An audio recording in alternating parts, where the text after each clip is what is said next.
que tenemos temas recién publicados en Saber IMSS, solo por mencionarles 3 de ellos: COVID-19 población pediátrica, por el doctor Tagarro de la Universidad Europea de Madrid, o calcifediol en la mitigación de gravedad por COVID-19, brindada por el profesor honorífico de la Universidad de Córdoba, España.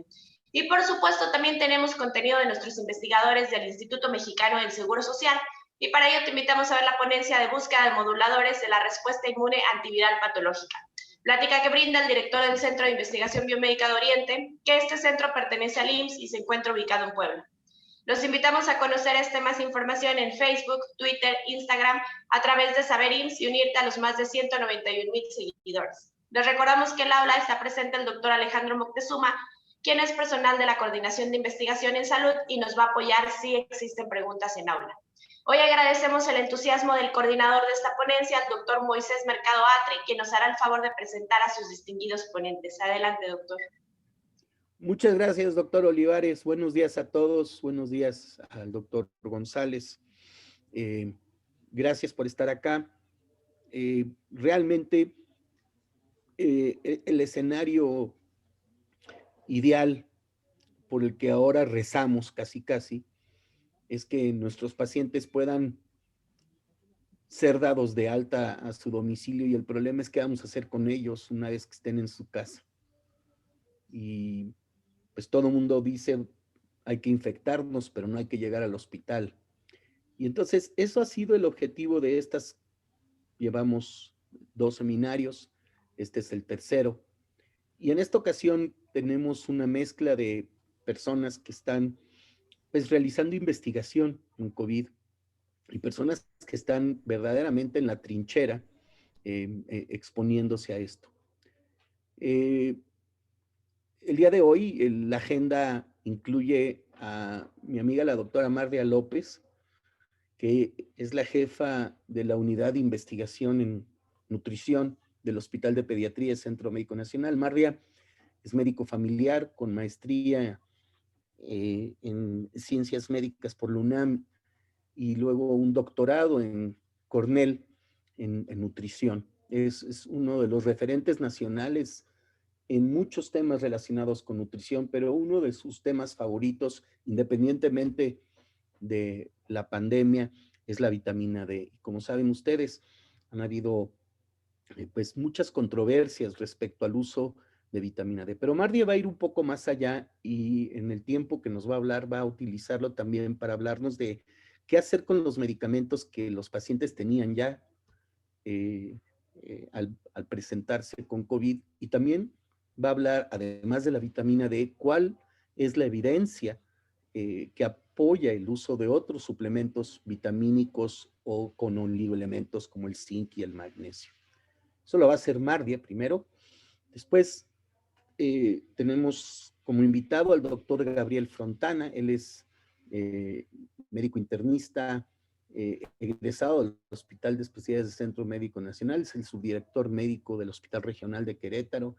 Sin duda la persona que ha dirigido el esfuerzo COVID ahí. Ahora sí que de todos los que aquí exponen es el único al que no le podemos platicar nada porque él lo ha visto todo. Es un buen internista, muy comprometido. Y él nos va a hablar de los tratamientos COVID específicos que debemos o que podemos utilizar en el paciente ambulatorio. Acuérdense que este bloque de sesiones es el manejo a distancia de COVID. Finalmente, y hago todas las presentaciones ahorita para que sea más dinámico y nos dé tiempo, finalmente Aldo Ferreira, quien es endocrinólogo, maestro y doctor en ciencias médicas, conocido nacional y casi internacionalmente por ser uno de las personas que más manejan diabetes y obesidad mórbida. Y él, como endocrinólogo, nos va a hablar del uso de esteroides. O sea, bueno, ahí andan. ¿Sí? Bueno. Sí. ¿Sí me ven? Sí. ¿Sí me escuchan? Sí. Perfecto. Entonces, Aldo nos va a hablar de si debemos o no usar glucocorticoides en el paciente con COVID en casa. Y bueno, Sin más dilación, le cedo la palabra a la doctora Mardia López y les recuerdo que las preguntas las haremos al término de las 3 pláticas. Por favor, Mardia. Ok, bueno, voy a compartir la pantalla para empezar. Entonces, en el tema, en el módulo de manejo farmacológico general, yo voy a contestar 2 preguntas. ¿Qué vitaminas y suplementos alimenticios están indicados? ¿Y qué hacer con los medicamentos que el paciente tomaba antes de la infección? Como ya lo mencionó el doctor Mercado. Vámonos a la primera pregunta porque no tenemos mucho tiempo. ¿Qué vitaminas están indicadas? Oficialmente ninguna. Estas son las guías de práctica clínica de la Organización Mundial de la Salud que salió en mayo. Sé que ya están trabajando en la actualización de las guías y que incluye un artículo o una parte que habla sobre nutrición, pero todavía no sé exactamente qué viene en ella. Y esas son las guías del NIH, en donde tampoco toma en cuenta el uso de ninguna vitaminas, pero sí menciona que hay muchos ensayos clínicos controlados en desarrollo y que va a esperar para ver los resultados de esos ensayos clínicos para poder hacer un posicionamiento en relación a utilizarlos o no para pacientes COVID. Sin embargo, tenemos muchas evidencias de por qué sí indicar suplementos con micronutrientes. Y voy a abordarlo desde 4 puntos de vista. Primero, el efecto benéfico es plausible porque tienen efecto inmunomodulador, antiinflamatorio, antioxidante, interfieren con el sistema renina-angiotensina-aldosterona o restituyen la integridad del epitelio pulmonar, que es lo que se ve afectado durante el padecimiento por la enfermedad COVID. En segundo lugar, la deficiencia de la mayoría de estos nutrimentos es prevalente en el mundo. Este simple hecho ya nos autoriza para que podamos usar suplementos. En tercer lugar, la evidencia científica hasta la fecha apunta en dirección a un efecto benéfico del uso de los suplementos y tenemos evidencia en particular de cada uno de estos nutrimentos. Ahorita lo vamos a revisar. Y finalmente sabemos que el COVID es un síndrome de desgaste metabólico muy importante y por lo tanto los requerimientos de estos nutrimentos durante la enfermedad está incrementada. Entonces, si está incrementada sus requerimientos y además empezamos con un estado deficiente, pues esto solo hecho también nos autoriza para que utilicemos este tipo de suplementos. ¿Cuáles son las vitaminas que participan o que debemos de analizar? Aquí tenemos en particular el uso del zinc, hierro, selenio y las vitaminas A, B, C, D y E. Todos estos micronutrientes tienen efecto como antioxidantes, inmunomoduladores. Algunos participan en los receptores de la angiotensina 2, como el selenio y la vitamina D. La mayoría son antioxidantes y también como la vitamina C participan en la recuperación de la integridad del epitelio pulmonar. Esto hace que estas vitaminas o micronutrientes tengan efecto a diferentes niveles de la patogénesis por COVID. Aquí vemos cómo entra a los pulmones, se replica, hace la presentación de antígenos y se despierta la inmunidad celular y humoral, la producción de citocinas, que puede ser tan grave como la tormenta de citocinas, y estas vitaminas y minerales participan a diferentes niveles de esta patogénesis. Entonces es plausible que tengan un efecto. En segundo lugar, la deficiencia de las vitaminas y los minerales es prevalente.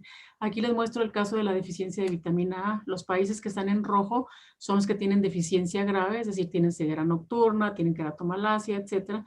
Pero los que están en naranja, con el que se incluye México, no tienen esta deficiencia grave, pero sí tienen deficiencia subclínica que le llaman, y eso quiere decir que no apoyan una respuesta inmunológica adecuada. Este es el caso de la deficiencia de zinc. Igualmente los países que están en el amarillo más clarito son los que tienen suficiencia del zinc, pero los que tienen deficiencia moderada, incluye México, que es el amarillo más fuerte. Acá vemos la deficiencia por la anemia por deficiencia de hierro, en donde nos dice que México está entre los países que tienen hasta 50% tienen anemia por deficiencia de hierro. Si agregamos a aquellos que tienen deficiencia de hierro, aunque no hayan llegado a la anemia, pues esto se va todavía mucho más alto. Y aquí analizamos el efecto, la prevalencia de deficiencia de vitamina D, en donde nos dice que en Estados Unidos y Canadá es del 42%, en Europa del 30%, en China hasta el 50%, en Asia hasta el 70%. ¿Qué es lo que pasa en México? Yo utilizo estos 2 ejemplos porque me sirve para recordar cuáles son los puntos de corte de deficiencia, son 20 nanogramos o 50 nanomoles, o de insuficiencia, que también se llama hipovitaminosis, que son de 30 nanogramos o 75 nanomoles. De acuerdo a esto, en este estudio analizaron varios centros de pacientes. Aquí está el resumen de los 4 centros, pero vemos que todos están en el rango de insuficiencia o de hipovitaminosis. Si vemos los resultados de la Encuesta Nacional de Nutrición del 2012, que son los que analizaron datos de la vitamina, vemos que la concentración de vitamina en la población es de 57 nanomoles, que nos lo pone más o menos como en este nivel. Y además nos dice que el 37% tienen deficiencia y el 50% tienen insuficiencia. Esto es solamente para el grupo de mujeres en edad reproductiva. Si agregáramos aquí el grupo completo, o sea, adultos mayores, por ejemplo, pues la deficiencia se va hasta el 60%. Y otra cosa importante en cuanto a la deficiencia es que cuando se analiza la deficiencia de la vitamina en pacientes que ya tienen COVID, la prevalencia de deficiencia va hasta el 80%. Este es el resultado de un estudio, pero revisé varios estudios que se replica este dato de deficiencia de la vitamina D en los pacientes COVID. También ya se han hecho análisis de cómo participan estas vitaminas en el riesgo de tener COVID. Por ejemplo, aquí vemos el efecto de las vitaminas, el consumo de vitaminas y de minerales en 10 países de Europa. Y cómo se relaciona en esta línea naranja se ve la incidencia de COVID, o en la gris se analiza la mortalidad por COVID. Entonces, en esta línea de 0 marca cuando están consumiendo los requerimientos. Los que están por arriba quiere decir que consumen más de los requerimientos y los que están por debajo consumen menos de los requerimientos. Entonces aquí se ve muy claro que los países que consumen menos de los requerimientos de vitaminas tienen mayor incidencia de COVID y mayor mortalidad por COVID que los que consumen por arriba de los requerimientos. Y eso se repite cuando analizamos los minerales.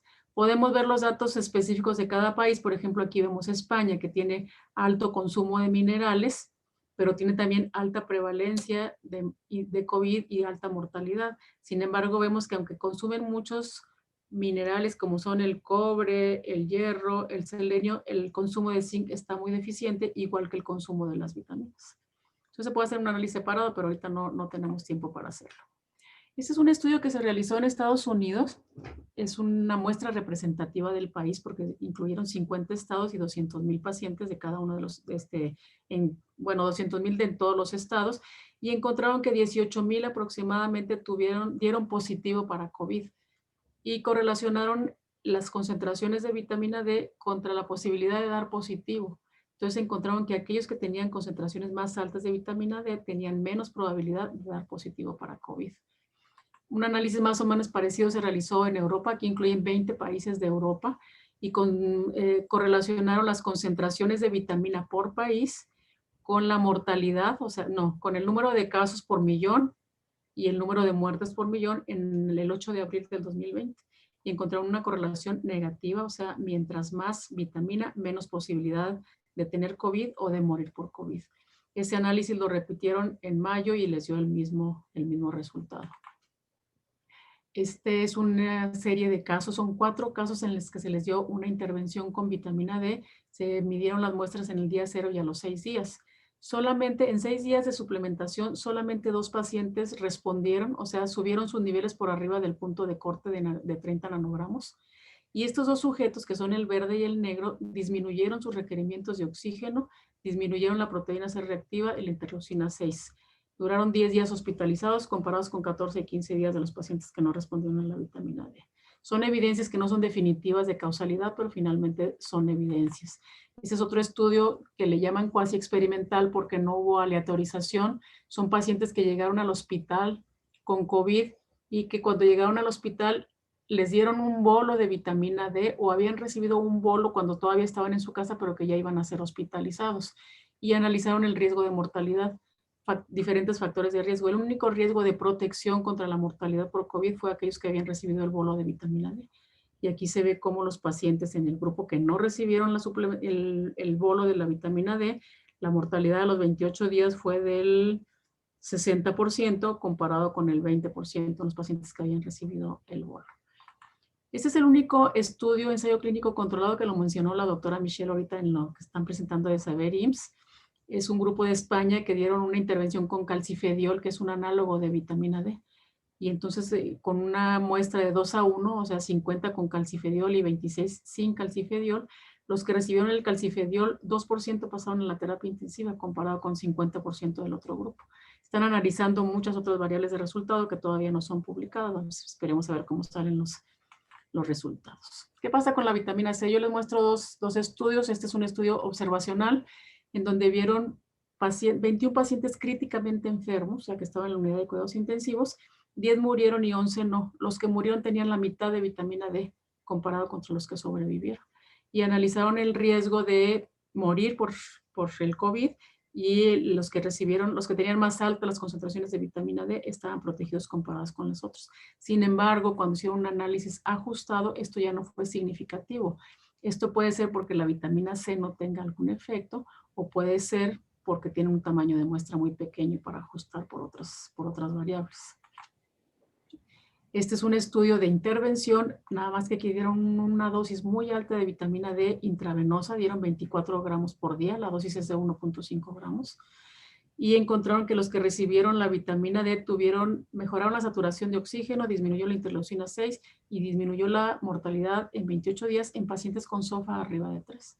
Esta es la tabla de sobrevida. Los pacientes que recibieron la vitamina D murieron el 20%, comparados con el 60% en los que no recibieron la vitamina.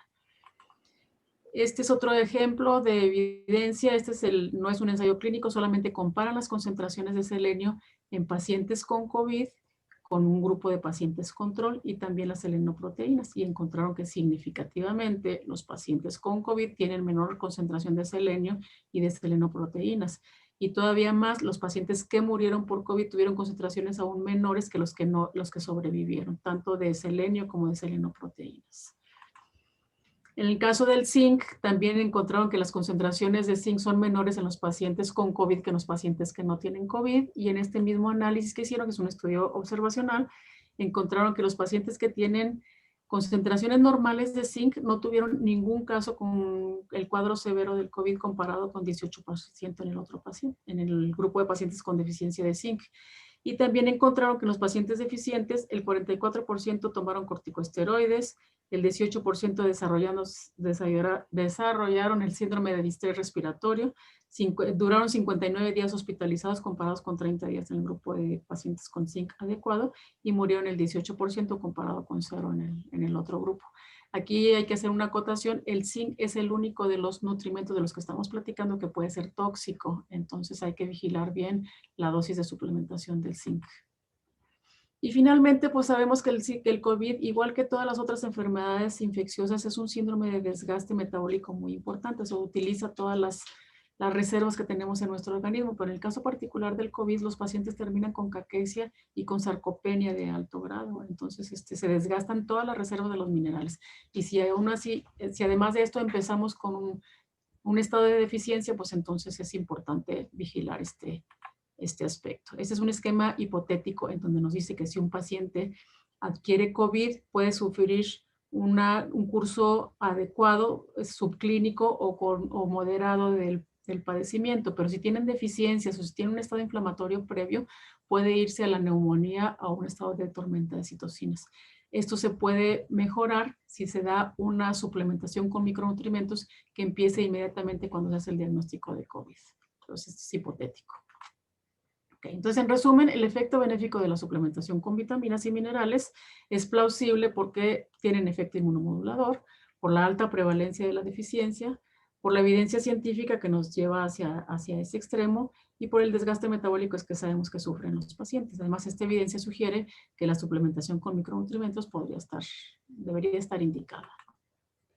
Yo les quiero mostrar esto que probablemente alguien más lo va a utilizar en sus presentaciones. Es un estudio que está haciendo un grupo se llama Frontline COVID, quién sabe qué cosa.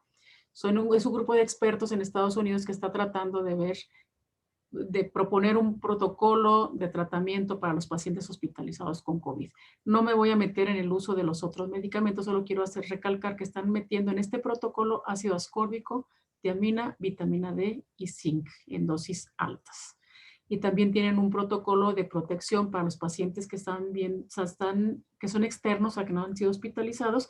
También utilizan estas vitaminas, vitamina D3, vitamina C y zinc, en dosis mayores que aquellos pacientes que no tienen COVID, pero que son de alto riesgo. También se incluye esto en el tratamiento, en el protocolo de estudio.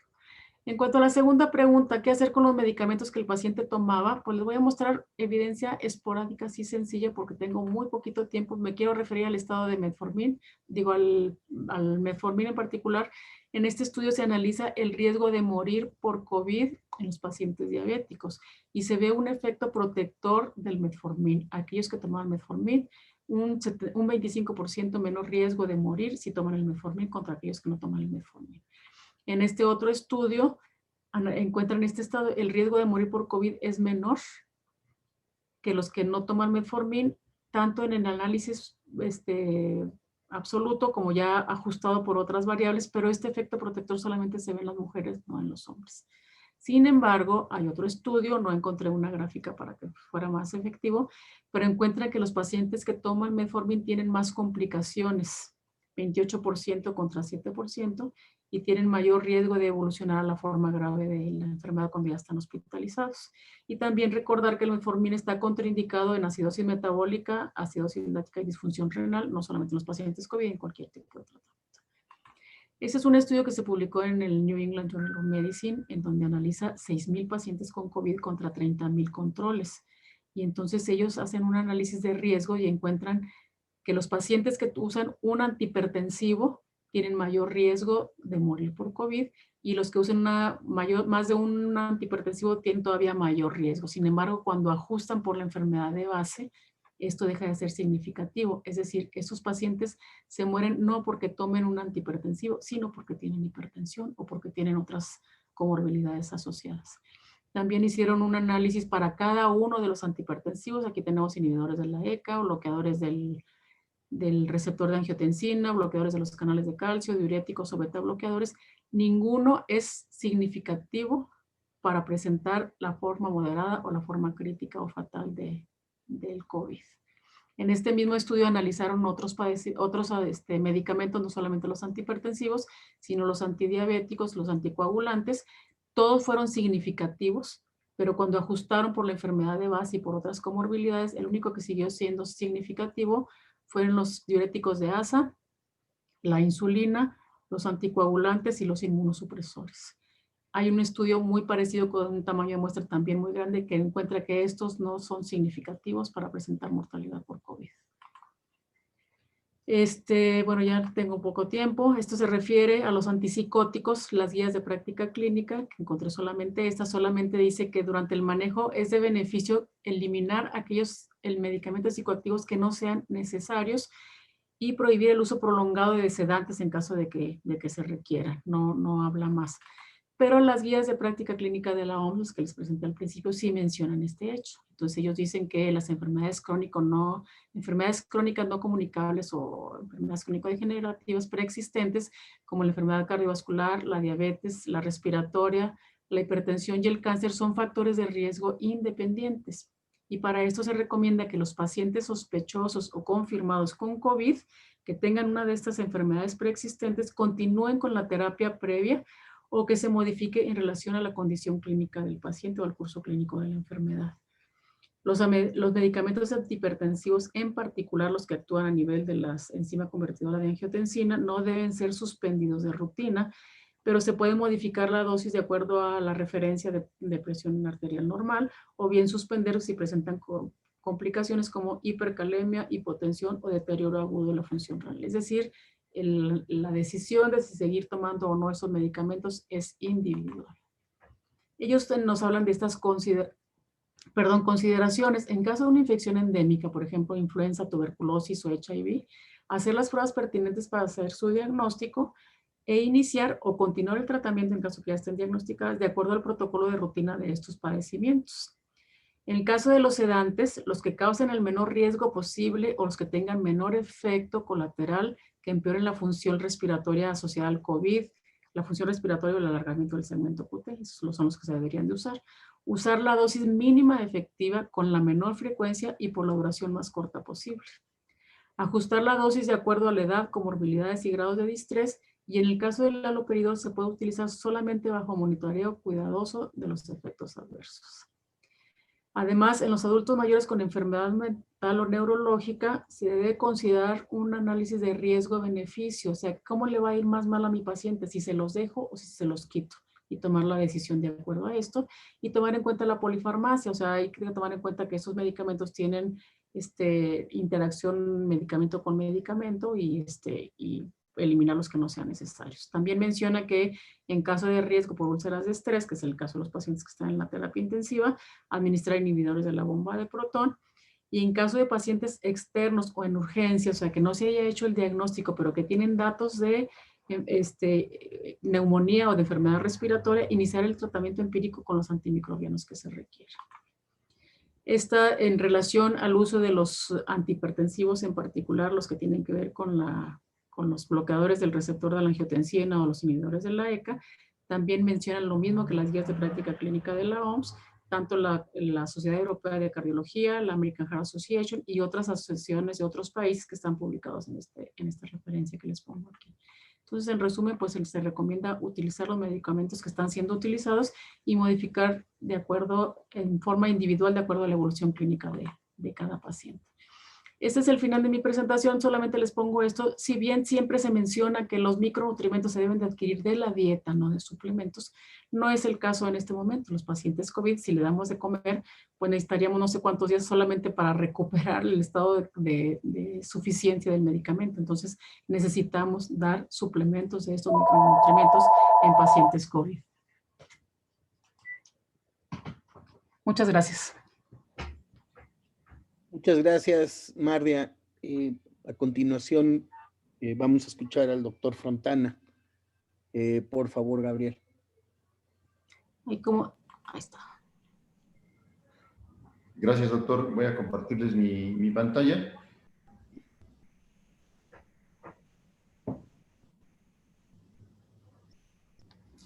Bueno, buenos días a todos.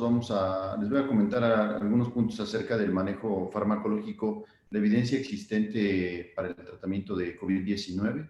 Voy a mencionar evidencia de lo que está disponible en ensayos clínicos controlados y en metaanálisis, muchos de ellos ya muy grandes, y voy a tratar de puntualizar los aspectos más controversiales acerca del manejo de estos medicamentos, especialmente en la práctica externa del hospital. Los pacientes hospitalizados se manejan completamente diferente por diversas circunstancias, pero el enfoque que quiero comentarles es el manejo extrahospitalario, dada la necesidad actual creciente de no hospitalizar a los pacientes, nada más en el contexto de la cantidad de hospitalizados, de pacientes hospitalizados que tenemos. En la Ciudad de México entiendo que es el punto máximo de la hospitalización, y seguramente en muchos otros lugares del centro del país. Eso no excluye Querétaro. Yo estoy aquí en la ciudad de Querétaro y también trabajo en el estado de Guanajuato en la práctica pública. Entonces, los dos estados estamos en una situación crítica de hospitalización, y muchas de las veces los pacientes deciden no acudir a los hospitales por miedo, por la saturación, o simplemente porque no hay el espacio para que acudan, y llegan a las unidades de medicina familiar para recibir tratamiento ambulatorio y quieren que se les dé algo para tratar de evitar llegar al hospital, o si no, por lo menos de que se mantengan en su casa lo más estables posibles en cuanto haya algún espacio para internarlos. El riesgo mayor de esto ha sido, y lo he visto yo diariamente, la desaturación de los pacientes. Llegan con una saturación de oxígeno demasiado baja, y eso implica que están muy graves para el momento en que tenemos que atenderlos. Por supuesto, la atención temprana debería ser lo ideal, pero en estas circunstancias se está haciendo cada vez más complicado. No quiero ser dramático, no quiero hacer una complejidad administrativa de esto, de que si hay o no hay camas, de que cómo se están manejando, etcétera. Solamente quería poner esto en contexto para saber por qué deberíamos de tomar decisiones fuera del hospital y qué implicarían estas decisiones. Les voy a hablar algo de generalidades, voy a mencionarles algunos de los ensayos clínicos, metaanálisis, les voy a hablar del uso de la ivermectina como un punto importante, porque parece ser que es lo que más controversia ha tenido. Viene incluso mencionado en el ensayo que comentaba la doctora hace un minuto en el FLAC del Reino Unido, y les voy a dar algunas conclusiones, por supuesto, personales, y después tendremos algunos comentarios. quiero mostrarles esta gráfica que espero que ya conozcan o ya hayan visto en algún momento, y es acerca de las posibilidades de manejo farmacológico en el ciclo viral, que son muchísimas, y tiene que ver desde la entrada, de la inhibición de la entrada del virus a la célula, que ya sabemos que se lleva a cabo por medio de su receptor por medio de su proteína de espiga, que le da su nombre al virus y que se une al receptor de enzima convertidora de angiotensina 2. Muchos de los medicamentos que están enfocados a este punto son los que se mencionan aquí: el Arbidol, la cloroquina, el Camostat, el plasma convaleciente, inmunoglobulinas. Ya que el virus entró y se formó el endosoma, se desenvuelve el RNA del virus y se empieza a traducir, se forman proteínas que pueden ser inhibidas, la enzima que las forma, que es la proteasa, o la que las degrada para llevar a cabo las proteínas del virus. La proteasa podría ser inhibida por algunos medicamentos que tienen esa función, como son el lopinavir, el ritonavir, el famoso Caletra, que se utiliza para el manejo con infección por virus de inmunodeficiencia humana, la niclosamida, el darunavir también. Y también podemos inhibir la polimerasa viral, por ejemplo, por medio de la ribavirina, del favipiravir o del tocilizumab, que por aquí anda, pero no se ve. Otros lugares en donde podemos interferir es en la inhibición de la traducción y la liberación de estas proteínas, por ejemplo, con el interferón beta. En la inhibición de la cascada de proteínas, la llamada cascada de proteínas, que hace unos 3 o 4 meses estuvo muy enfocada la investigación sobre ella, por ejemplo, el tocilizumab, el sarilumab, el ruxolitinib y el baricitinib. Estos medicamentos, por supuesto, se utilizan para el manejo hospitalario, y esta parte, la izquierda, podría ser el tratamiento extrahospitalario. No estoy diciendo que están recomendados, solamente los estoy mencionando para que vean cómo los vamos a comentar. Y en una última instancia, pues el uso de vacunas para la protección, que es otro tema diferente que no vamos a tratar el día de hoy. El ensayo más grande conocido y desarrollado por la OMS es el ensayo Solidarity, que empezó a mediados del año pasado. Fue un esfuerzo conjunto para determinar la eficacia de los medicamentos de uso más popular en el manejo de COVID-19. Vamos a adelantarnos, pero pues prácticamente no tienen resultados esperanzadores. Vean estos resultados de los más importantes acerca de los medicamentos, algunos de los que ya mencionamos. Por ejemplo, el Remdesivir. Todo esto es en el punto principal final, que es mortalidad. El Remdesivir y el control no tienen diferencia significativa, o no tuvieron diferencia estadísticamente significativa. La hidroxicloroquina y el control, si bien aquí ven una pequeña diferencia, al revisar los datos estadísticos vemos que la tasa de casos es de 1.19, con un intervalo de confianza que atraviesa la unidad, por lo tanto no hay diferencia significativa. El lopinavir contra el control, aunque también podemos observar esta diferencia, no hay diferencia significativa en realidad. Él también atraviesa la unidad, el riesgo relativo es de 1. Y el interferón contra el control tampoco mostró beneficio estadísticamente significativo, y mucho menos clínicamente significativo en el manejo de estos pacientes. Así que el ensayo Solidarity, en algunas de sus ramas, especialmente en la rama de hidroxicloroquina, fue suspendido. En algunas de ellas, por ejemplo, interferón y Remdesivir, se continuó durante algunos meses más para tratar de buscar diferencias que pudieran estar dadas por el tiempo.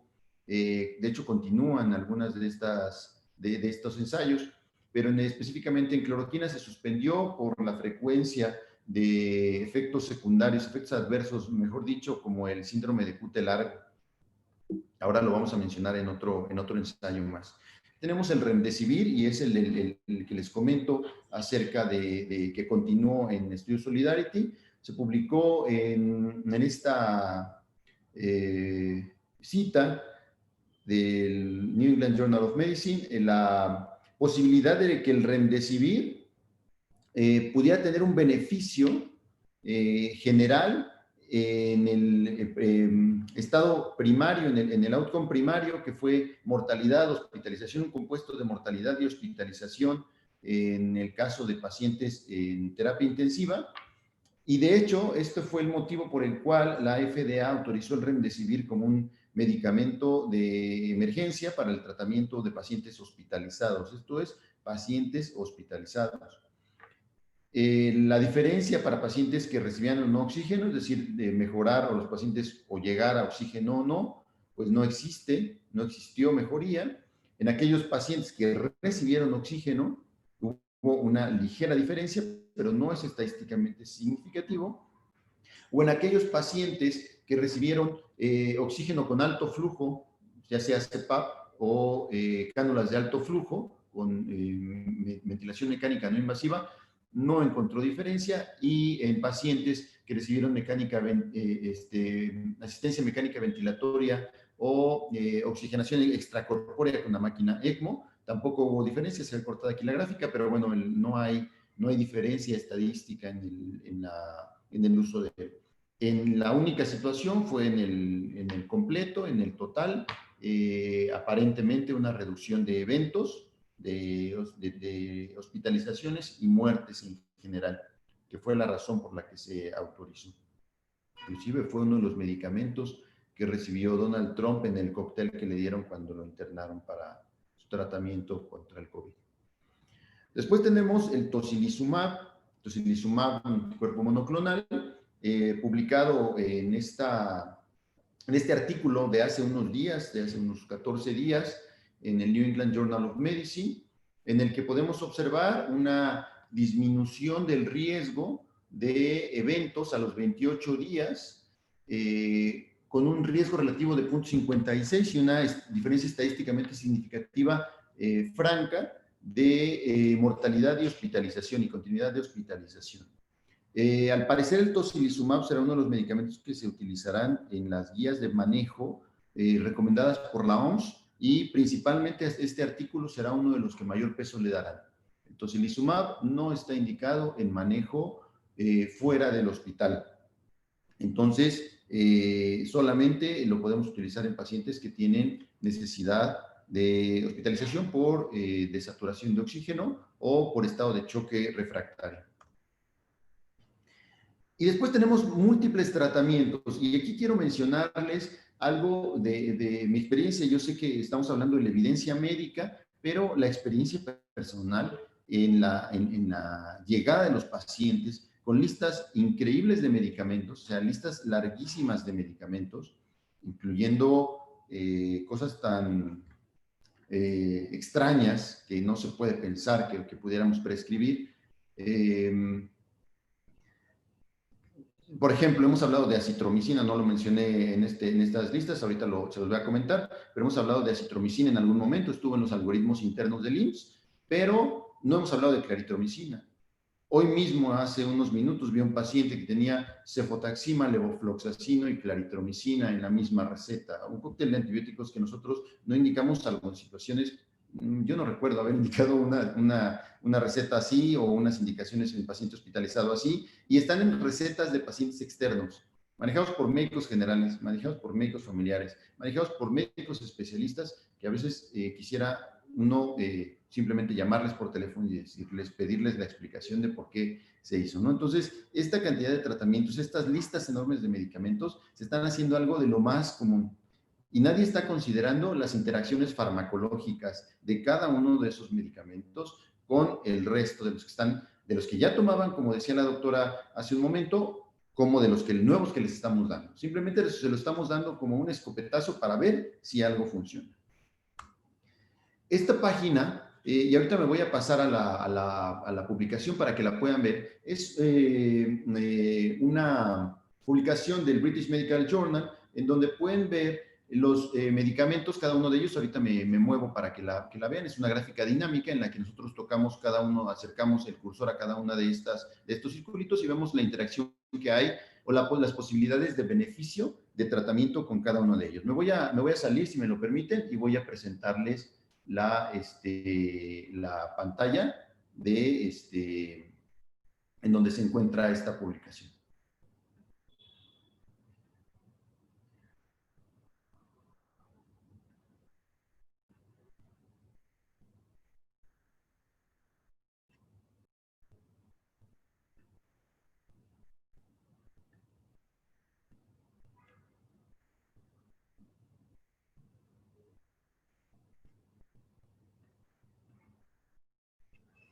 Espero que la puedan ver, deben estar viendo mi pantalla del explorador. Y entonces a ustedes en esta página pueden corroborar, por ejemplo, el uso de cada uno de los medicamentos y la evidencia que existe. Por ejemplo, aquí tenemos el tocilizumab, aquí tenemos la colchicina, aquí tenemos la acitromicina, y del lado izquierdo ustedes pueden observar los tipos de los ensayos clínicos que se han llevado a cabo, la cantidad de participantes y si hay o no diferencia contra el manejo estándar. El manejo estándar es el gris. Y cada uno de los enlaces, cada una de las líneas que unen un medicamento con el manejo estándar, se refiere a la cantidad de ensayos clínicos que se han hecho o a los tipos de ensayos clínicos que se han hecho comparando uno con el otro. Aquí está glucocorticoides o corticosteroides, del cual hablará el doctor más adelante, no lo voy a tomar. Pero están el resto de los medicamentos, muchos de los que aparecen en estas recetas kilométricas que les digo, ¿no? La colchicina, la citromicina, ustedes pueden ver, no hay diferencia contra el estándar, la hidroxicloroquina, el umifenovir, el remdesivir, el lopinavir, ritonavir, el interferón beta, la hidroxicloroquina, el favipiravir y los que ya les mencioné. ¿Okay? Entonces, estos son algunos de los ejemplos y de los cuales podemos observar solamente glucocorticoides y el factor estimulante de colonias como probablemente benéficos en pacientes tanto externos como en pacientes hospitalizados. Voy a regresar a la presentación.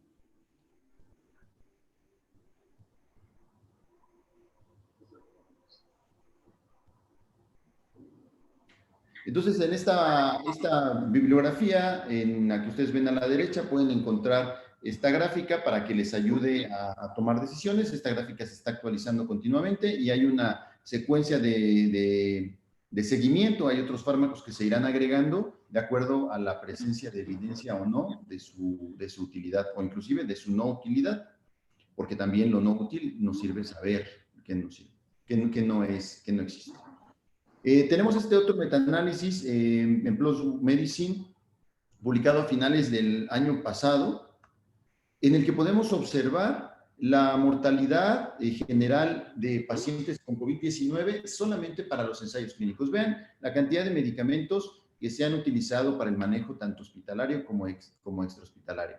El sofosbuvir, el ruxolitinib, el interferón, la inmunoglobulina intravenosa, el KEGUAN-1, la colchicina, el Ausora, remdesivir, sofosbuvir, un medicamento para el tratamiento de la hepatitis C, plasma convaleciente, por ahí salió un artículo hace unas 2 semanas en New England Journal of Medicine de plasma convaleciente que es muy prometedor, lopinavir, ritonavir, glucocorticoides, hidroxicloroquina con acitromicina, ustedes en altas dosis o hidroxicloroquina en altas dosis.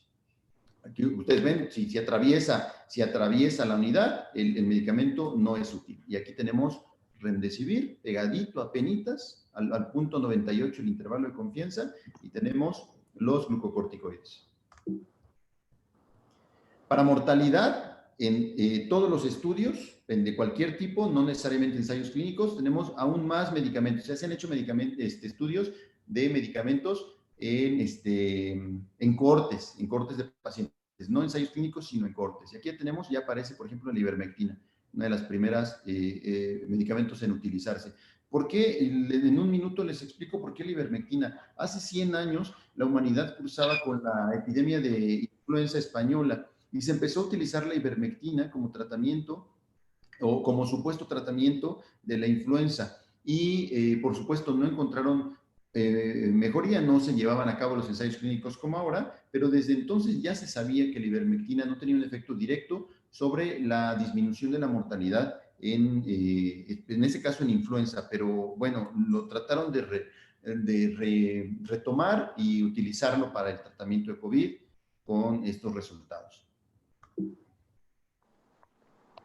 En pacientes críticamente enfermos, aquí tenemos algunas de las opciones. Está el plasma convaleciente, pero no está incluido el ensayo clínico que se publicó en New England y estos más que se hablarán después. En progresión a curso severo, tenemos de nuevo todos los medicamentos, de los cuales ninguno, salvo el remdesivir aquí, tiene cierto beneficio con una razón de momios de 0.29. Y por último, en la cuestión de seguridad, en el algoritmo interno del IMSS durante mucho tiempo son 2 o 3 meses, estuvo indicado el uso de acitromicina y de hidroxicloroquina, y muchos médicos lo manejaron en hospital, externos también, pero encontramos este efecto, el incremento, el cambio en el QT corregido del basal, especialmente en la combinación de hidroxicloroquina y acitromicina, con un incremento de riesgo de 20 veces más.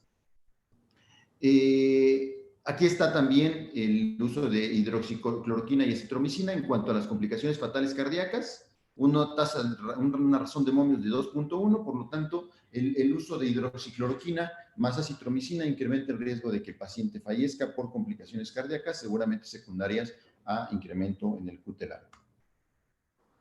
Y por último les voy a mencionar el caso de la ivermectina. La ivermectina es un medicamento que es una lactona macrocíclica, que es la combinación de 2 tipos de compuesto, en 80% la dihidroivermectina B1A y en 20% la B1B. Y esta se une a proteínas de canales de cloro que están controladas por glutamato, incrementan la permeabilidad al ion cloro, y en los parásitos, es un antiparasitario, causan parálisis y muerte en los parásitos.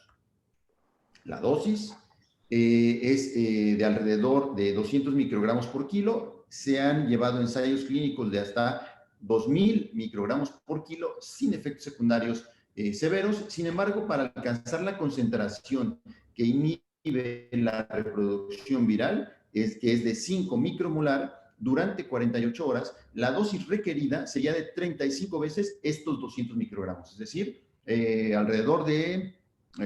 son 10 veces, serían 2000, 30 serían 6000 microgramos, como unos 7000 microgramos por kilo de ivermectina, que ya es una dosis tóxica. Esto está publicado en Farmacología Clínica de octubre del 2020. Ustedes lo pueden revisar ahí. Esta es la dosificación in vitro, recuerden.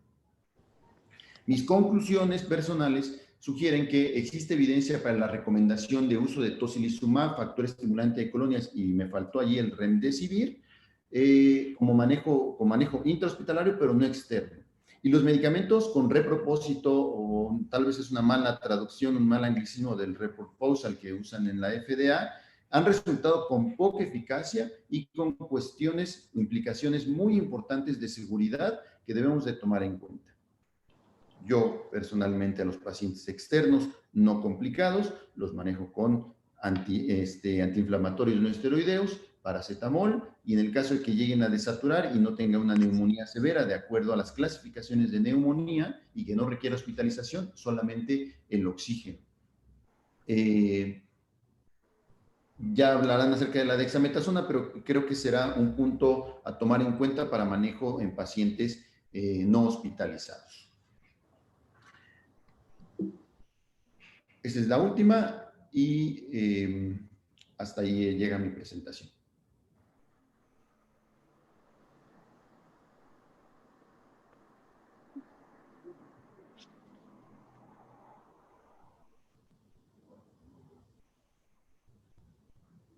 Muchísimas gracias, doctor Fontana. Vamos a dejarle ahora la palabra al doctor Aldo Ferreira. Por favor. Bueno, muchas gracias por la invitación y continuando con los medicamentos utilizados, hablaremos del manejo con glucocorticoides. Antes de empezar, recordarles que todo esto tiene una relación fisiológica. Normalmente nuestro hipotálamo saca esta hormona que se llama CRH, que estimula en la hipófisis la secreción de ACTH. Esto llega directamente a las glándulas suprarrenales. Y bueno, aquí recordarles que el cortisol no se almacena, sino que se produce en el momento. Esta misma hormona, la ACTH, no solamente estimula la producción de cortisol, sino de otras hormonas como son la aldosterona. Y bueno, que en condiciones normales producimos aproximadamente unos 20 miligramos de cortisol por día, dependiendo obviamente de nuestra superficie corporal. Este cortisol tiene una vida media aproximadamente de 1 a 2 horas. Y cuando sale este cortisol a la sangre, ejerce un efecto de retroalimentación que inhibe la secreción del mismo cortisol. Pero bueno, esto que parece muy sencillo se va complicando un poco porque otras hormonas del hipotálamo, como son la arginina, vasopresina, también ejercen un control sobre la ACTH, y esto recordemos que regula lo que es el volumen, la hidratación y la vasoconstricción. Y también a nivel periférico tenemos otros órganos, como por ejemplo el tejido adiposo, que tiene enzimas como la 11-beta-hidroxiesteroide deshidrogenasa, que pueden regenerar el cortisol, inactivarlo o activarlo, y que también a través de ciertas hormonas que secreta el tejido adiposo, como son la leptina, o bien la participación de otras hormonas como son MSH, TRH, se regula también la liberación de CRH. Hablamos de que en el estrés la producción de esteroides también aumenta. Esto es a través de ciertas citocinas, como son la interleucina 6, el factor de necrosis tumoral o la interleucina 1-beta. Y bueno, hablarles también de que el cortisol, cuando está viajando en sangre, viaja unido a una proteína que se llama transcortina, que es muy importante porque cuando esta proteína llega a los sitios de inflamación, la elastasa de los neutrófilos la corta y hace que este cortisol llegue a este sitio directo de inflamación. Además, decirles que sabemos que este cortisol pues, es una hormona que tiene que ver con el núcleo, tiene que llegar al núcleo, entonces difunde por la membrana celular, se une a sus receptores, y aquí va a ser cuando ya llega al núcleo y hace los efectos que vamos a mencionar a continuación, recordando que hasta un 10 a 20% de los genes humanos están regulados por esteroides. Aquí simplemente quiero recordarles que esta es la zona donde se produce el cortisol, la zona fascicular. Vemos que tiene un alto contenido de lípidos porque precisamente cuando llega la ACTH a su receptor, que se llama MCR2, lo que hace es que estimula que estos lípidos que están, digamos, captándose a nivel mitocondrial, sirvan para hacer aldosterona y cortisol. Sabemos también que la glándula suprarrenal puede producir lípidos de novo. Entonces, esta es la fisiología normal del cortisol. Y en cuanto a sus acciones antiinflamatorias, bueno, aquí depende mucho su respuesta inmunológica, del tipo de células, de la enfermedad, la dosis y el tiempo de aplicación. Tenemos que tener cuidado cuando hay ausencia de inflamación, porque el uso de glucocorticoides promueve la expresión de ciertos receptores de reconocimiento de patrones, como son el Toll-like receptor, y esto mantiene a las células a que sean sensibles a estímulos nocivos, como son los famosos PAMPs o DAMPs. Pero bueno, cuando hay una inflamación aguda, vemos que directamente inhiben la transcripción de genes relacionados con la inflamación, con todo el metabolismo relacionado con NF-kappa beta. A nivel de macrófagos, disminuye la producción de citocinas inflamatorias, como pueden ser interleucina 6, 12, 17, el factor de necrosis tumoral. Además, tienen que ver con la regulación de INOS, es decir, con la sintasa de óxido nítrico, y entonces también regulan la vasodilatación. Y también tienen un efecto sobre COX-2, entonces también regulan la secreción de prostaglandinas. También los glucocorticoides hacen que estos macrófagos se vuelvan antiinflamatorios, es decir, que secreten sustancias como interleucina 10 o factor de crecimiento. También a nivel de células endoteliales que inhiben la expresión de moléculas de adhesión, por ejemplo, la E-selectina, ICAM, BCAM, que son estas moléculas. A nivel de células dendríticas, inhiben la presentación de antígenos, igual regulan lo que es su maduración e inducen su apoptosis, y atenuan el reclutamiento de los leucocitos. Esto es porque tienen que ver directamente con las integrinas. Y bueno, aumentan también la cantidad de células T reguladoras. Esto que está en color azul más oscuro son porque son los efectos genómicos, es decir, los que directamente son por regulación a nivel de núcleo, pero cuando los glucocorticoides pasan por la membrana, tienen efectos no genómicos que son conocidos como efectos rápidos, y entonces tienen que ver, por ejemplo, con la deseñalización de los linfocitos T, con la degranulación de los neutrófilos, con la liberación de histamina en los mastocitos y con el intercambio de iones en las células epiteliales bronquiales. Ahora, ¿por qué usar esteroides en COVID-19? Bueno, tenemos que del lado derecho tenemos una respuesta de eliminación del virus normal, en donde, como ven, pues necesitamos que cuando se está replicando el virus, tengamos ciertas citocinas que ataquen al virus, que estas células que son relacionadas con la inflamación ataquen al virus, pero lo que hemos visto es que ahorita en esta epidemia, en SARS-CoV-2, lo que hace SARS-CoV-2 es que llega a las células epiteliales, tiene un aumento en la replicación, o sea, está replicándose de más, y lo que va a hacer aquí es entonces que haya un mayor reclutamiento de células relacionadas con la inflamación, que estas células secreten una gran cantidad de sustancias, y entonces es lo que conocemos como la tormenta de citocinas. Bueno, no quiero entrar en mucho detalle en cuanto a la fisiopatología, solamente decirles que es por esto que los esteroides son, pues, digamos, de los primeros medicamentos que se llegaron a investigar por su efecto antiinflamatorio. para entender un poco de los estudios que nos enfrentamos día con día y que van saliendo día con día, tenemos que saber las equivalencias de los esteroides exógenos. Entonces, estos de acá arriba son los glucocorticoides, abajo está la fludrocortisona, que es el único mineralocorticoide, y vemos, por ejemplo, que la hidrocortisona, una dosis equivalente de 20 miligramos, vemos que tiene una supresión del eje, generan todo supresión del eje que les acabo de mencionar, y cuál es su potencia como glucocorticoides o como mineralocorticoides, que este es el que tiene más potencia como mineralocorticoides, y por eso lo utilizamos, digamos, como una dosis de estrés. Vemos que también tiene una acción corta de aproximadamente 8 a 12 horas. En los estudios van a ver también que se ha utilizado metilprednisolona. Esta es la dosis equivalente de 4 miligramos. Vemos que es un potente glucocorticoide, que no tiene efecto mineralocorticoide y que su vida media es de aproximadamente de 18 a 36 horas. Y en cuanto a acción prolongada, vemos la dexametasona, que este es de los medicamentos que principalmente vamos a hablar. Una dosis equivalente de 0.75 miligramos. Vemos que tiene una gran potencia como glucocorticoide, igual no tiene potencia mineralocorticoide y su vida media aproximadamente es de 36 a 54 horas. Ahora, ¿por qué surgió la controversia al inicio en cuanto al uso de los esteroides o por qué no fueron utilizados tan tempranamente? Bueno, porque, por ejemplo, la experiencia en cuanto a influenza, en ciertos estudios como este que incluyó 2.649 pacientes en este periodo de tiempo de 2008 a 2011, se vio que el utilizar glucocorticoides en influenza aumentaba las superinfecciones en un 9.7% en comparación de 2.7% cuando no se utilizaban, y también la muerte aproximadamente en un 73% cuando se utilizaban. En España, el uso de metilprednisolona a una dosis de 80 miligramos, estos son los rangos de dosis, aproximadamente por 7 días se observó que había un incremento en la mortalidad. Estamos hablando de un incremento del 32% cuando se utilizaban. Y 3 estudios que se hicieron en H1N1 vieron que el uso de glucocorticoides provocaba mayores días de uso de ventilador y mayor estancia en la UCI. Además, aquí en la parte de abajo les presento 7 metaanálisis que se hicieron, donde parecía que el uso de esteroides aumentaba la mortalidad y el riesgo de tener infecciones adicionales en el hospital. En SARS también se vio mucha controversia. Ciertos estudios en China vieron que había una disminución de la mortalidad y el acortamiento de la hospitalización, mayor requerimiento de oxígeno, mejoría radiográfica en otros estudios. Este estudio también realizado en China vio que había un mayor riesgo de ingreso a UCI y mayor mortalidad. Otros reportaban mayor mortalidad también, pero también una disminución en la eliminación del virus. Entonces se portó muy controversial su uso. Mientras que en MERS, que era una, digamos, una infección, estas infecciones por MERS o de esta pandemia eran mucho más agresivas, más mortales, en Arabia Saudita, en 309 pacientes, se vio que el uso de esteroides se asoció a un requerimiento de ventilación mecánica, a mortalidad aumentada en los 90 días y un retraso en la eliminación del virus. Entonces, al principio, por todos estos estudios, hubo mucha controversia en cuanto a utilizar esteroides.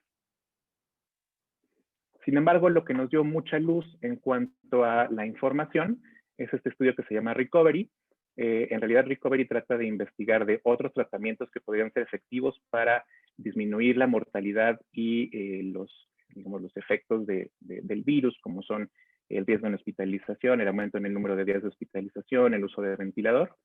Y bueno, este estudio reclutó aproximadamente a 9.355 pacientes, los aleatorizó 2.104 a recibir dexametasona 6 miligramos por día por 10 días, 4.321 a recibir tratamiento usual. La edad de los pacientes era de aproximadamente 66 años, 36% eran mujeres. Y bueno, aquí una diferencia en cuanto a edad se observó en aquellos pacientes que estaban utilizando asistencia mecánica ventilatoria. En cuanto a enfermedades, el 24% tenían diabetes, 27% enfermedad cardíaca, 21% enfermedad pulmonar previa, y en total el 56% de la población tenía una comorbilidad mayor. Aquí esto es muy importante en cuanto al uso de ventilación. 16% de la población estaba con ventilación mecánica invasiva o con uso de membrana extracorpórea. 60% estaban utilizando oxígeno, ya fuera con o sin ventilación no invasiva, y el 24% de los pacientes no estaban utilizando ningún tipo de ventilación. Aquí la mediana del uso de dexametasona fue de 7 días. Este es el rango de uso, entre 3 a 10 días.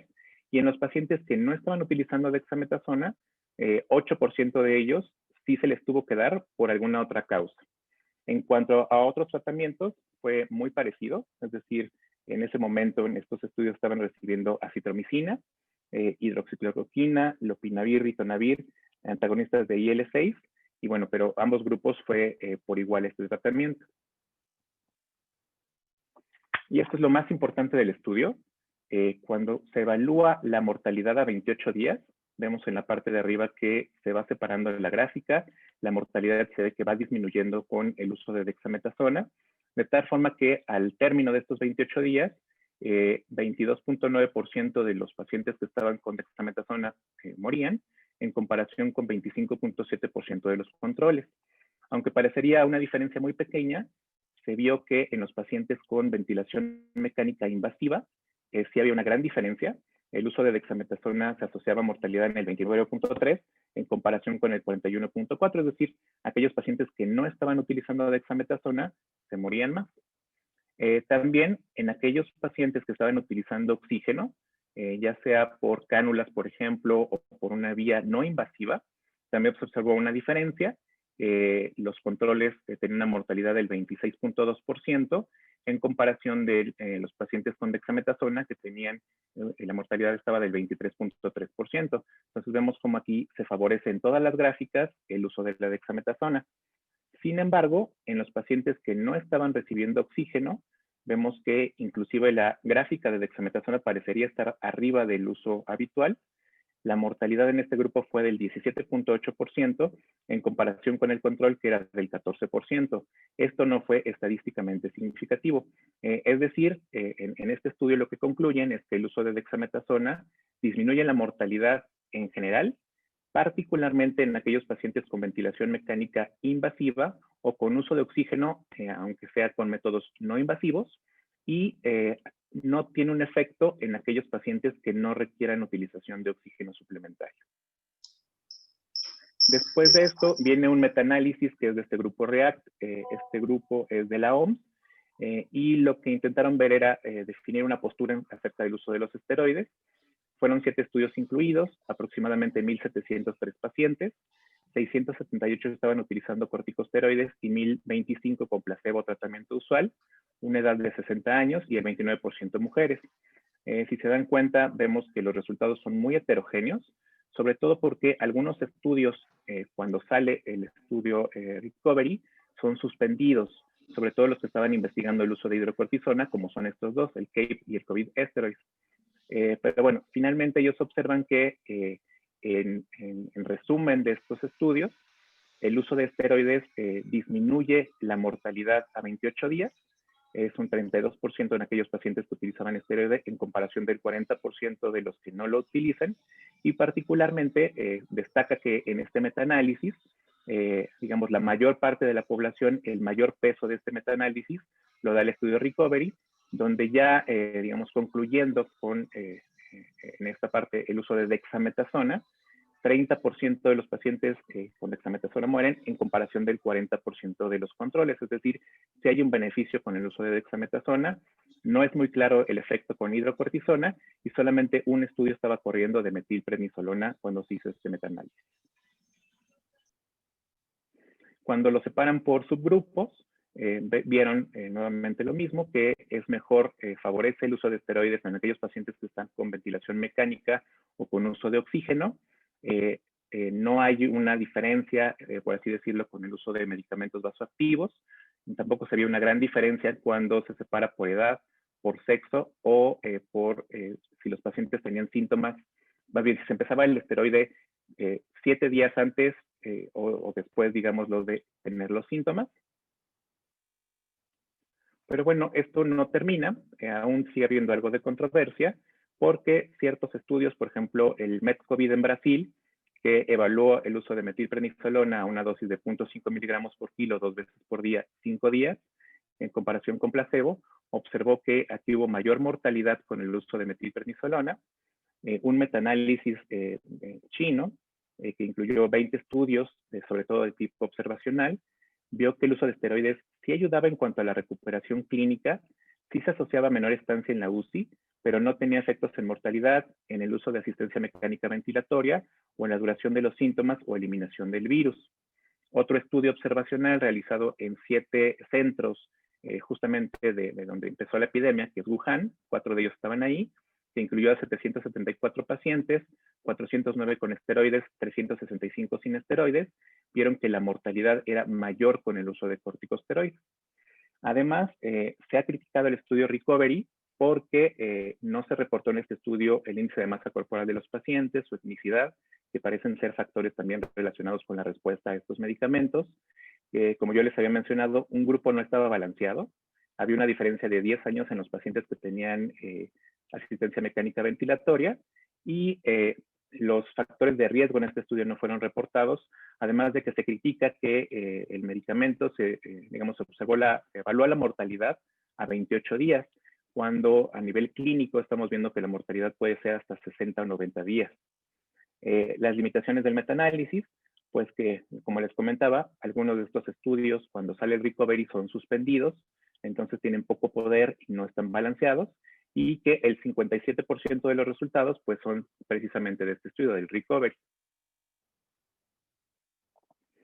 En cuanto a embarazo, aquí quiero comentarles que los esteroides utilizados son precisamente metilprednisolona, ya que se ha observado que penetra mejor el tejido pulmonar y tiene mayor persistencia, pero también se ha comentado el uso de otros como betametasona, dexametasona, porque estos tienen que ver directamente con la maduración pulmonar.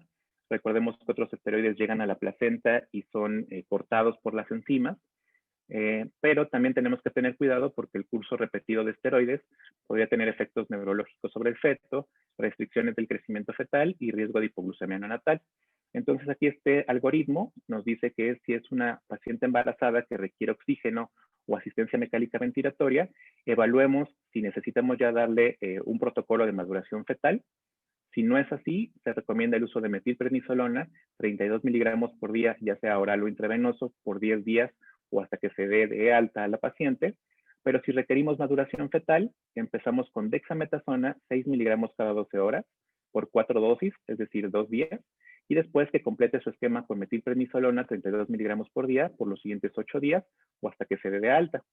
La recomendación en mujeres también que están lactando es el uso de metilprednisolona, 32 miligramos por día por vía oral intravenosa por 10 días o hasta que se dé el alta. Y bueno, para comentarles de los efectos secundarios, sabemos que los esteroides tienen diferentes mecanismos por los cuales generan hiperglucemia, aumento en la secreción del hígado, los tejidos periféricos dejan de captarla, tienen un efecto directo en la secreción de insulina y de glucagón, aparte tienen un efecto en la lipólisis de la grasa, pero no solamente esto, sino también tienen un efecto a nivel renal, a nivel, decíamos, vascular, que podría generar hipertensión y aumento en el riesgo cardiovascular. Su uso de forma crónica también tiene que ver con el catabolismo de las proteínas, es decir, genera disminución de la fuerza muscular y puede aumentar el riesgo de caídas y de fracturas. Y además tiene un efecto sobre los huesos, sobre el calcio, sobre las células que tienen que ver con la regulación del calcio y esto genera fragilidad de los huesos. En términos generales, hablamos de que el uso de esteroides, sobre todo a las dosis, por ejemplo, de Recovery, que son dosis altas, podría generar diabetes secundaria a su uso hasta en un 20-54%. En cuanto a diabetes, es algo muy interesante porque el SARS-CoV-2 tiene efectos directos, la enfermedad tiene efectos directos sobre el aumento de la glucosa. Y entonces hemos visto pacientes que aunque no tenían diagnóstico previo de diabetes, al llegar al hospital tienen elevaciones de la glucosa. Finalmente, otro efecto que tenemos que considerar del uso de los esteroides es que al suspenderlos podríamos generar una insuficiencia suprarrenal si es que estos esteroides se utilizan por largo tiempo. No voy a hablarles tanto de esto, es algo muy rápido. ¿Qué podemos hacer para manejar a los pacientes que tienen diabetes o que desarrollan elevaciones de la glucosa por el uso de los esteroides? Bueno, aquí la recomendación es estar monitorizando a aquellas personas que utilicen más de 40 miligramos de prednisona, que es equivalente a las dosis que yo les decía del Recovery, de 6 miligramos de dexametasona por 10 días. Si se conocían que no, bueno, más bien si no se conocían con diabetes, hay que estar checando la glucosa antes de las comidas y antes de dormir. Si después de 48 horas es menor la cifra a 180 en ayuno, se puede reducir el monitoreo a solamente una vez por día. Si es una persona que ya se conocía con diabetes, tenemos que estar haciéndolo cada 6 horas, es decir, antes de las comidas y antes de dormir. Si en algún momento el paciente tiene una glucosa mayor de 200, la recomendación es el uso de insulina rápida. De este lado les presento un esquema que es a partir de 200, cada 50 se va utilizando, por ejemplo, 2, 3, 4, hasta 6 unidades, dependiendo si es una persona con un peso menor de 50, de 50 a 100 o más de 100. Si es un paciente que está comiendo y que vemos que está utilizando mucha insulina a lo largo de ese día, podemos utilizar insulina intermedia, es decir, la NPH, o insulina prolongada, como la glargina, a una dosis de 0.3 unidades por kilogramo de peso.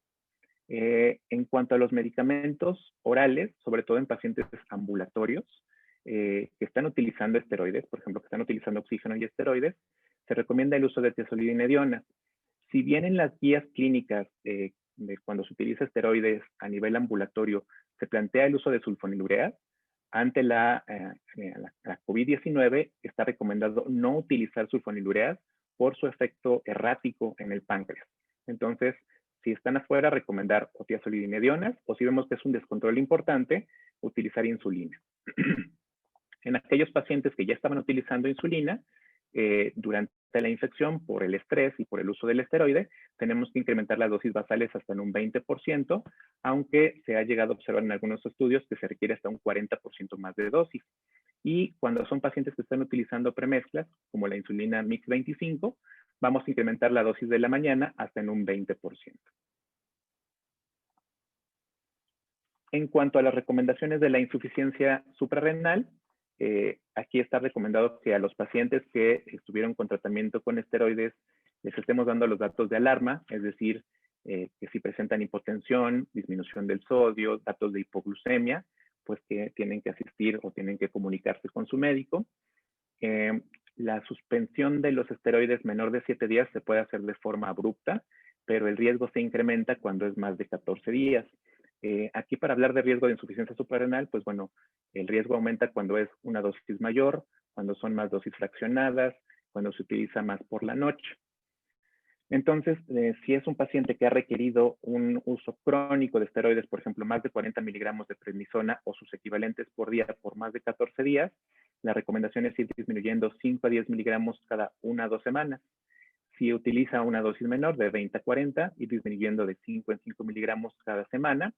Y bueno, se utiliza estas dosis, por ejemplo, y también disminuyendo 2.5 miligramos hasta que finalmente se haga la suspensión gradual del medicamento. Bien, en conclusiones, el efecto benéfico de los glucocorticoides depende de la selección de la dosis correcta, en el tiempo correcto y el paciente correcto. Repito aquí, el uso de glucocorticoides está recomendado solo en pacientes que tienen asistencia mecánica ventilatoria o que están utilizando oxígeno. La dosis recomendada en los diferentes estudios es dexametasona, 6 miligramos cada 24 horas, o hidrocortisona, 50 miligramos de forma intravenosa cada 8 horas por 7 a 10 días. En estos esquemas que están presentando, que son el esquema MAT, también se ha utilizado dosis de metilprednisolona, por ejemplo, aquí en pacientes que están utilizando cánulas que tienen una saturación menor al 92%, cánulas con oxígeno nada más. La dosis recomendada es un bolo de 40 miligramos de metilprednisolona y que después estemos dando 20 miligramos intravenosos 2 veces al día. O si hay una hipoxemia moderada o severa, que el bolo de metilprednisolona sea de 80 miligramos, después estar dando una infusión de 80 miligramos de metilprednisolona en 240 mililitros de solución salina, o bien 40 miligramos de forma intravenosa 2 veces al día. Si no hay una mejoría, se recomienda utilizar hasta 160 miligramos de metilprednisolona por día, por 2 a 4 días, y después empezar las dosis de disminución de los esteroides. En este perfil, en este protocolo que es el MAT, dicen que cuando hay una tormenta de citocinas, cuando es un paciente que tiene muchos datos de estar con gran inflamación o que no está respondiendo adecuadamente, podemos utilizar metilprednisolona hasta 125 miligramos de forma intravenosa cada 6 a 8 horas por 3 días y luego ya pasarlos al esquema de metilprednisolona 80 miligramos por día. En el embarazo, mi recomendación es el uso de metilprednisolona o dexametasona, dependiendo si estamos requiriendo maduración fetal. que tenemos que considerar los efectos glucémicos y metabólicos de los esteroides y considerar que estos pacientes que tienen uso de esteroides a más de 14 días, considerar la insuficiencia suprarrenal secundaria. Y con esto termino. Muchas gracias.